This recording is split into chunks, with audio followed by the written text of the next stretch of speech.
Žygi, reikia gerbti vyresnius, aš nesimušiu su tavim. Už tiek ruošiausi. Na gerai, einam pakalbėsim. Sveiki, aš esu Dovydas Šidlauskas, mokosi Linkuvos gimnazijoje, labiausiai mėgstu matematikos, istorijos, fizikos pamokas, laisvalaikiu sportuoju, daug sportuoju su savo kūno svoriu, tai prie skersinio, atsispaudimai lygiagretėse, taip pat ne per seniausiai pradėjau lankyti boksą. Gal esi kažko jau pasiekęs, gal kažkur treniruojasi ar savo mokslu? Treniruotis pradėjau ne per seniausiai, tik prieš pusantro mėnesio. Norėjau treniruotis jau prieš metus, tačiau nebūdavo man sąlygų dėl mokslo, teko mokytis. Dabar, kai atsirado galimybė lankyti, tai stengiuosi lankyti visų norų ir tiesiog stengiuosi niekada nepraleisti treniruočių ir kuo labiau tobulėti visapusiškai ir sporto atžvilgiu ir mokslo. Kalbinam Dovydo bendraklasius šaunuosius linkuviečius. Taigi, koks yra Dovydas? Labai linksmas, turintis savo nuomonę žmogus. Užsispyręs, mėgstantis išsišokti, bet su juo labai įdomu padiskutuoti. Šokti kaip, todėl kad jis boksininkas ar kodėl?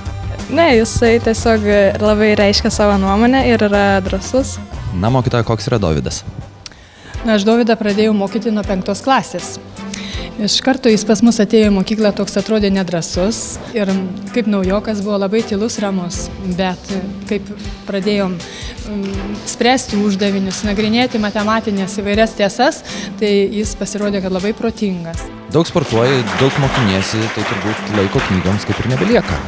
Na, lieka, grįžtu po treniruočių apie 7:30, tai pirmą pavalgau, tada sėdu prie knygų ir mokausi iki vėlumos.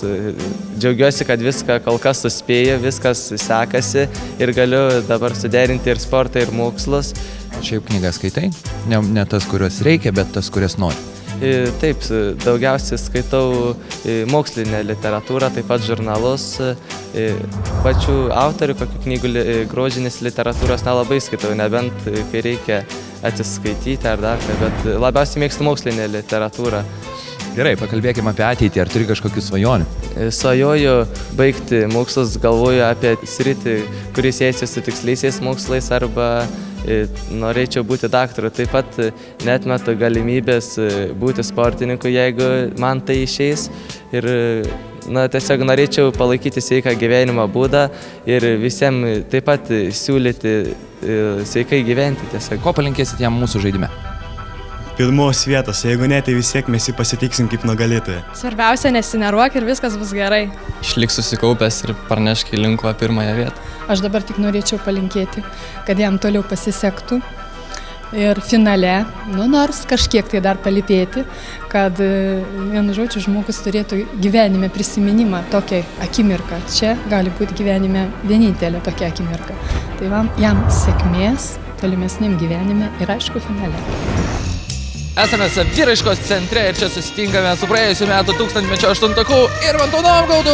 Tai reiškia, kad jisai nestoja vietoje ir tobulina savo žinias. Taigi, sveikas Irmantai, gal nieko nelaukdami užeikime, nes Klaipėdoje oras, kaip sakant, šaltokas. Na, Irmantai, papasakok visiems apie save, primink apie save. Aš esu Irmantas Novgaudas, mokausi Klaipėdos Ąžuolyno gimnazijoje. Laisvalaikiu lankau taikomosios chemijos būrelį. Esu tiesiog paprastas žmogus, kuris labai domisi tiksliaisiais mokslais, nors neapleidžiu ir humanitarinių. Praėjusiais metais tapai 1000-mečio vaikų, tau dar negana? Ne, aš manau, tiesiog užpildžiau anketą vien dėl to, kad aš noriu įrodyti savo, kad aš galiu apginti šį vardą. Tai yra ganėtinai sudėtinga. Laimėti yra lengviau negu apginti vardą. Irmantai! Taigi kalbinam Irmanto auklėtoją ir rusų kalbos mokytoją. Na, tak raskažaiti pra Irmantas. Kad Irmantas labai protingas, eruditas didelis, daug skaito, daug žino, tai visi tai žino. O aš sakysiu kaip auklėtoja, jis labai gerai išauklėtas. Ir reikia padėkoti ypač mamytė ir močiutė. Labai savarankiškas, atsakingas, pareigingas ir mano ir kairę, ir dešinę ranką. Aš manau, kad Irmantas yra labai charizmatiškas. Manau, jis būsimasis šio amžiaus Einšteinas. Irmantas yra labai fainas, linksmas, daug juokaujantis žmogus. Manau, Irmantas yra labai protingas, nes jis atsako viską, bet kokius klausimus, kokius taip klausia. Manau, Irmantas yra šaunuolis ir jis yra pats geriausias.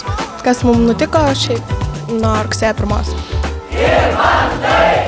Kaip papasako, kas per tuos metus pasikeitė tavo gyvenime, kuom užsiemi?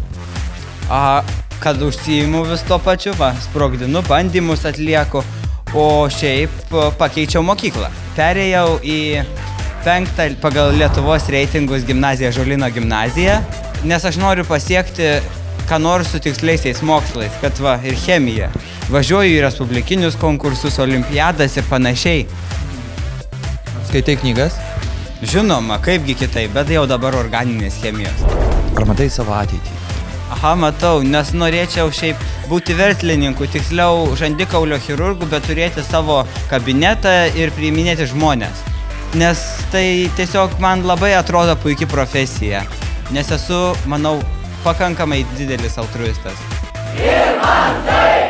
Palinkėsiu nebijoti ir žinoti, kad mes jį palaikom ir garsais, ir mintimis, ir viskuo, ko tik galima. Ką patarsi? Patarsiu. Jisai suprato jau tave dabar? Suprato, jis žino, kad mes už jį ir jis laimės. Ir man tai.